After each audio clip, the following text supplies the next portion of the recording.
Welcome back, everyone. This is Mr. Brain, your friendly neighborhood gaming dad, here with part 4 in my Arena of Doom series. And in this video, I'm just going to go over my thought processes when I'm trying to move myself up in rank in Arena of Doom. Now, like I said in my last video, I have lowered my rank in order to allow somebody to get access to those sweet top 20 rewards that you can get here in the Arena store. And I'm using this rank to put myself amongst people who are around my power so I can show you what I look for in combat and how I move myself up the ranks.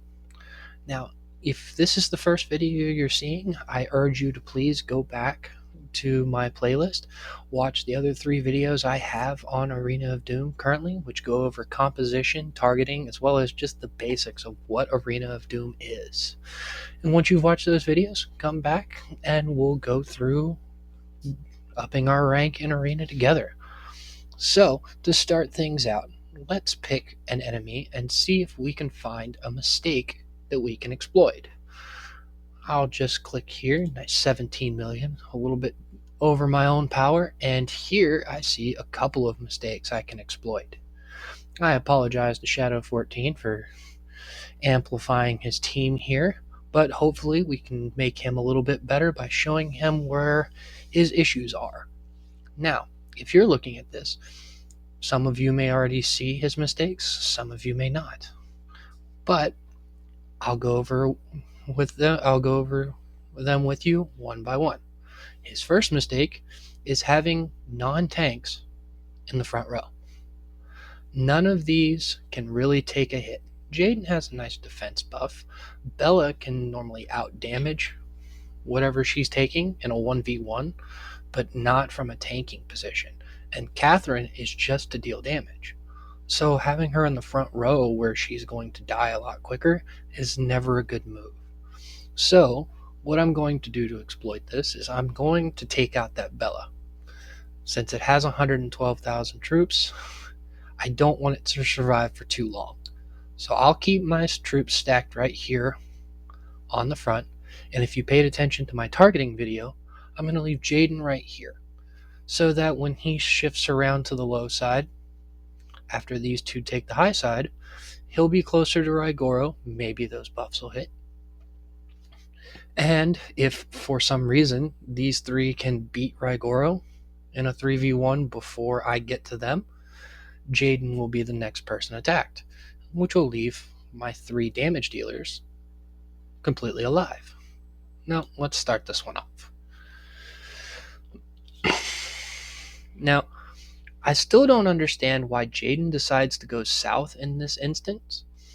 Based on my targeting video, this is one of the only instances where an enemy will go down as opposed to up. And maybe it's because this Raigoro is all on its own and thinks it's an easy target. Let him think that. But as you can see, my Raigoro is doing fairly well, and in a 4v1, Bella is not doing that well. They'll take out Bella pretty quickly, and then they'll have a bit of an issue taking out Tom. But again, it's a 4v1. Oh, look at this. Tom has decided to come over here and attack Jaden because he happened to be closer than this Tom over here. Perfectly fine. Still has a 3v1 up here.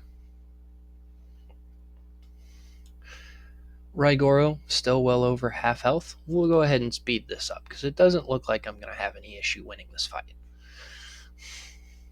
It's going to come down to whether or not any of my troops actually die. And Raigoro's at half. Tom is about to go down. That'll put these 3 on top of Jaden, and you'll get to watch the rest of his troops fall in pretty consecutive order. Jaden, then Catherine, and that AoE damage from my marches that still have over 75% health can mop this up fairly nicely. And with that, I've gained 11 ranks. That tactic that you saw right there, where I'm going to focus on one weak side while also using Raigoro to draw the enemies away is something I call baiting. It works a lot better on armies that have good AoE damage, because if you can lure AoE away from the majority of your troops, that allows them to set up on the AoE with full health, as opposed to them all taking damage throughout the fight. Let's see if we can find a good march to exemplify that.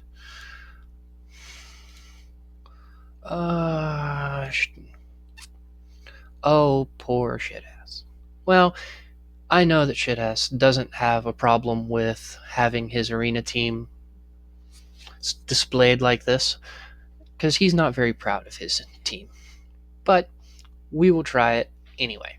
He's got a nice Sven and Peter on the front row that we can exploit with his heavy damage dealer sitting behind one of his weaker ones. If I remember correctly, he has a Lewis tied to this Nakano, and we need to pull that away from the rest of our troops, or else our poor damage dealers are going to take a lot of damage unnecessarily. So let's stack up my two strongest, which would be Tom and Charlie, on Peter so we can take it out quickly. And then I'll put Jaden and Lee for debuffs on Tom to try and slow down his healing while these two are doing their job. And I'll keep Raigoro in that back corner to pull Nakano as far away from the rest of my team as possible. And run this out.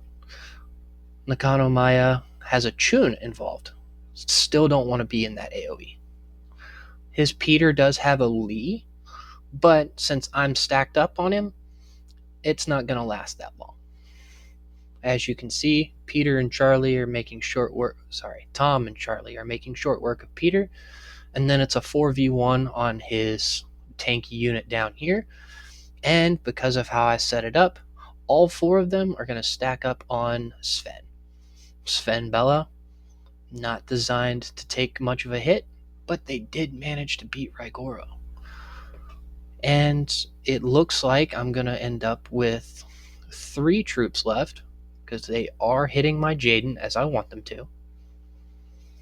I would rather lose Jaden than lose Tom, Charlie, or Lee. And finish this up on Nakano in the back. Can't be too upset about that, beating another person 2.5 million higher than myself, and going up another rank.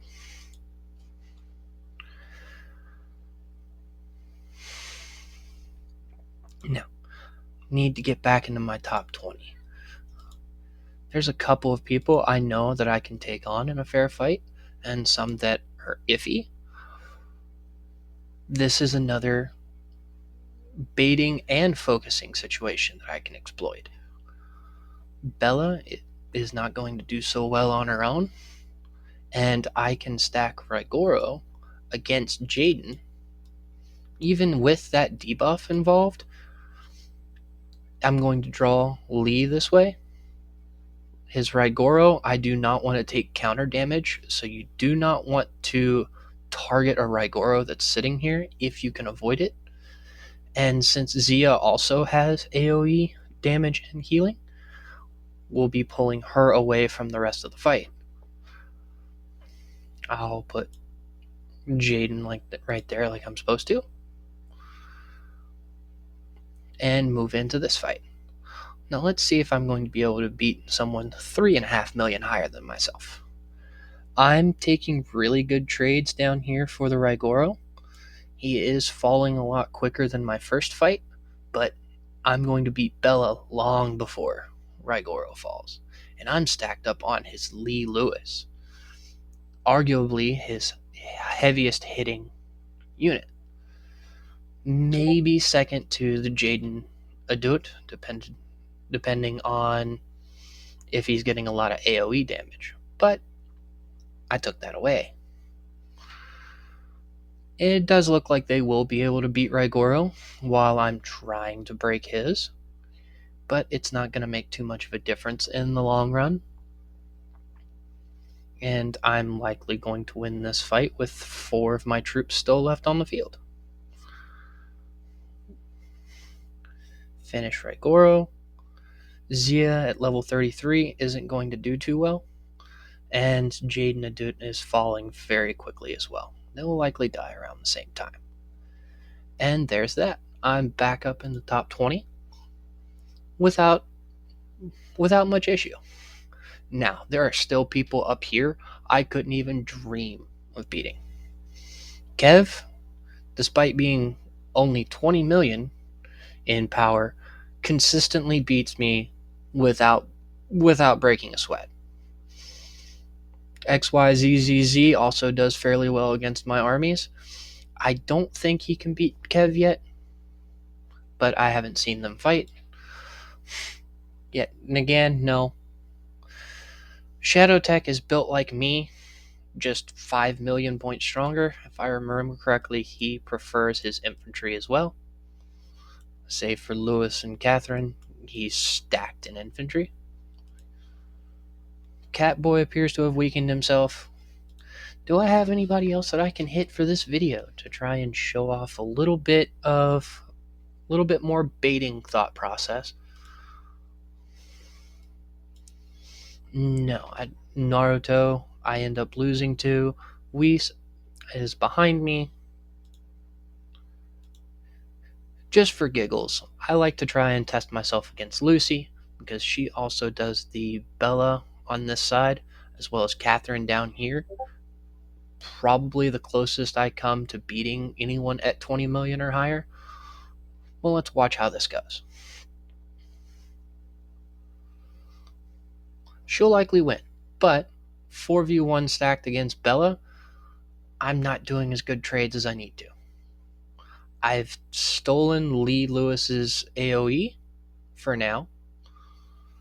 Jaden will likely target Raigoro after this fight is over, which will ultimately get him killed, and he does. Will Raigoro last long enough to beat for Jaden to fall so that I can target someone else? This is looking like it's going to be, it's going to be a loss, but I'm just a hair closer than I was the other day. So it's not perfect. It's not going to allow you to beat everyone. But using Raigoro to bait enemies or to focus down mistakes, such as putting DPS on the front line, will allow you to win fights you wouldn't normally win, and it can get you closer to beating people who you have no right to beat. Well, if you've sticked with me for this entire journey of just me rambling about arena fights, I appreciate it. This was part 4 of my Arena of Doom series. I will be open to making more videos about Arena of Doom anytime. Feel free to ask me questions in the comments below if you've got ideas for content outside of Arena of Doom. Again, also feel free to leave those in the comments below. I will be putting the Discord chat for the game in the description so that you can reach me on there. I have the same name, same picture. You can reach out with questions about your Arena of Doom team or any team compositions you would like to work on. Again, this is Mr. Brain, your friendly neighborhood gaming dad, signing off.